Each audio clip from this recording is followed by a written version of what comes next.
अस्सलामुअलैकुम first year. इस video में जो हम लोग टॉपिक कवर करने वाले हैं वो है बीटा ऑक्सीडेशन, जो कि मैं हार्पर से कवर करवाऊंगी। हार्पर में 5 स्टेप्स के अंदर बहुत आसान तरीके से उन्होंने बताया हुआ है कि किस तरह से फैटी एसिड की ऑक्सीडेशन हो रही है आगे। तो इसमें जो 5 स्टेप्स हैं उसको हम थोड़ा सा इस तरह देखते हैं कि पहले हम उसके बेसिक मैकेनिज़्म को देख लेते हैं कि किस तरह कौन से स्टेप पे कौन सा रिएक्शन हो रहा है, और उसके कुछ निमोनिक्स बना लेते हैं। इसके बाद हम थोड़ा लास्ट में जाके उसके एंजाइम्स को डिस्कस करेंगे और उसमें जो एक शटल इन्वॉल्व हो रहा है जिसे हम कार्निटाइन शटल कहते हैं उसको देख लेते हैं।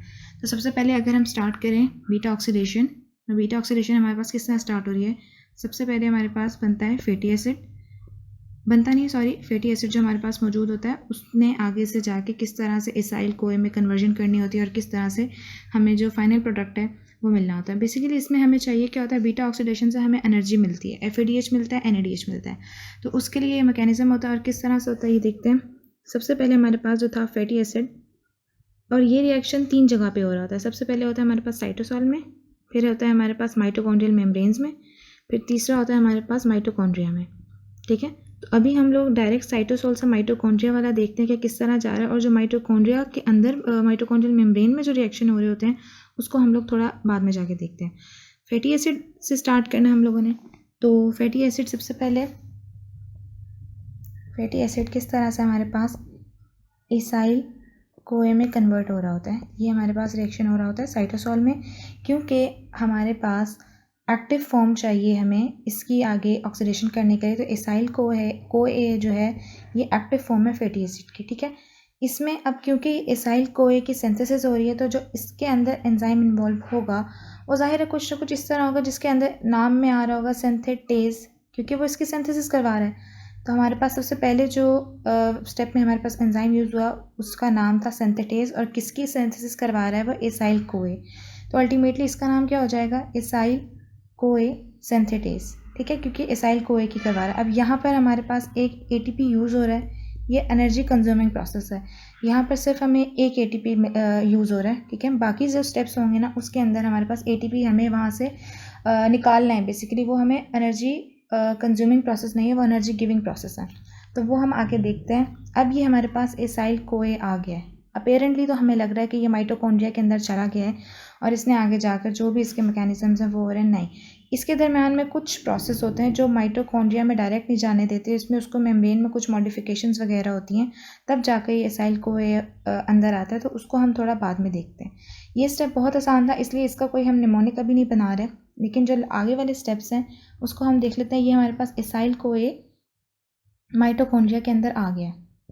अब एसाइल कोए माइटोकॉन्ड्रिया के अंदर आ गए, इसके बाद अच्छा यहाँ से हम स्टोरी स्टार्ट करते हैं। एसाइल कोए को हम कह लेते हैं अच्छा। ठीक है, अच्छा चलो माइटोकॉन्ड्रिया के अंदर आ गया। अब क्या होगा आगे, अब आगे हम लोग कुछ पॉजिटिव बातें देख लेते हैं। तो वो क्या होगा, टेक बनेगा। हम टेक की बातें करें, टेक्नोलॉजी की बातें करें बेसिकली, तो हम देख लेते हैं कि यहाँ पे टेक होगा कुछ ना कुछ। फिर क्योंकि टेक्नोलॉजी आजकल इतनी बढ़ गई है कि आपको हर चीज़ का कोई ना कोई हैक मिल जाता है, तो हम इससे कर लेंगे। हैक मिल रहा है हमें HEC। ठीक है, हमें कोई ना कोई हैक मिल रहा होता है। ठीक है, तो ये HEC। फिर उसके बाद हमारे पास हम क्योंकि हैक्स लगाते हैं कुछ ना कुछ, तो हमारे पास जो हमारे केसेस वगैरह होते हैं वो सॉल्व हो जाते हैं। तो वो हमारे पास हो जाएगा KAC। ठीक है, तो सबसे पहले क्या हुआ, एसाइल कोए, अच्छा चलो ठीक है आ गया। अब उसमें क्या हुआ, टेक। ठीक है, हम टेक्नोलॉजी की बात कर रहे हैं तो टेक से हमारे पास हैक आजकल हमें बहुत पता चल रहे हैं कि किस तरह से हैक्स वगैरह यूज़ होते हैं। बेसिकली वो हैक्स होते हैं ये वाले, लेकिन यहाँ पे हम क्योंकि इसको एसाइल वगैरह से रिलेट करेंगे तो हम इसको HSC सिंपल कह देते हैं। यहाँ पे भी हम TEC कह लें या A कह लें, वो आपकी मर्ज़ी है। ठीक है, लेकिन फ़र्क हमें सिर्फ ये याद रखना है इसके अंदर के किस तरह से हमें ये मिल रहा है। फिर हमारे पास जो फाइनल KAC से हमारे पास फाइनल जो हमारी प्रोडक्ट्स होंगी एसिटाइल कोए और एसाइल कोए, वो हमें मिल जाएगी। अब बेसिकली ये चीज़ है क्या, एसाइल कोए से टेक, टेक से हैक, हैक से केसेस जो हमारे सॉल्व हो रहे हैं। ठीक है, अच्छा टेक्नोलॉजी ने हमें ये बताया कि किस तरह से हम हैक लगा सकते हैं HEC, और किस तरह से हमारे केसेस सॉल्व हो सकते हैं। तो बेसिकली अब ये है क्या, टेक जो है हमारे पास वो है ट्रांस इनॉयल कोए। ठीक है, TEC ट्रांस इनॉयल कोए। ठीक है, इसके बाद जो HAC था ये था हमारे पास हाइड्रोक्सी एसाइल कोए। ठीक है, फिर जो हमारे पास केसेस सॉल्व हो रहे थे हैक्स वगैरह यूज़ करके, तो वो हमारे पास था कीटो इसाइल, के से कीटो, ए से इसाइल और आगे वो सिंपल CoA। और फाइनली जो हमारे पास हमारे रिएक्टेंट प्रोडक्ट्स बन रहे थे वो सिंपली एसिटाइल CoA था, एसिटाइल CoA और इसाइल CoA। तो अब ये किस तरह से इसाइल और एसिटाइल और ये क्या इसमें सारा कुछ है इसको देखते हैं हम। यहाँ पे लिख लेते हैं कि किस तरह से है। शुरू से हमारे पास अच्छा ये इससे बना था हमारे पास क्या टेक से हमारे पास फर्दर क्या बना था हैक हम लोगों ने यूज़ किए थे। टेक्नोलॉजी को किस तरह से हमने यूज़ करके आगे हैक्स निकाले थे HAC। फिर उस हैक से किस तरह से हमारे पास केसेस सॉल्व हुए थे। ठीक है, इसको हम लोग बारी बारी देख लेते हैं। और फाइनली जो केसेस सॉल्व हुए थे उससे हमारे पास आंसर आ गया था जो कि हमारे एसिटाइल है जो भी था।